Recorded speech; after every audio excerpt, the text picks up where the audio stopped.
Thirdway Alliance presidential candidate Dr.Ekuru Aukot will on Wednesday know if his name will be included in the fresh presidential election slated for 16th October.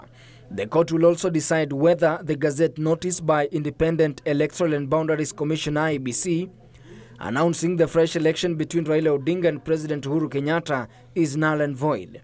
Dr. Aukot, in his petition before Justice John Mativo, argued that the Supreme Court overturned the entire presidential poll and thus the need to include all candidates nominated in the nullified August 8th poll.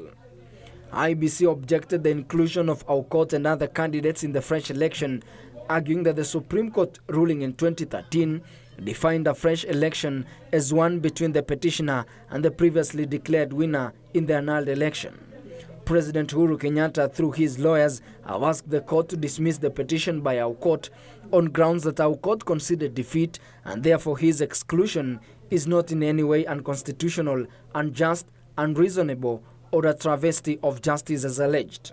Meanwhile, the National Super Alliance argues that the application by IEBC chairperson Wafula Chebukati seeking clarification on his role in the repeat presidential election is an abuse of court process. NASA, in its response, claims that the Supreme Court has no jurisdiction to entertain the application.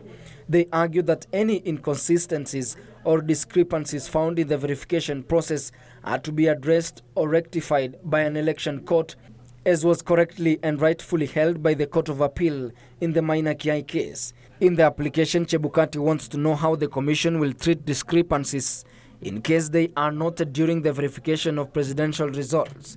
The Supreme Court will hear the application on the 11th of October. Ben Chumba, reporting for Scales of Justice.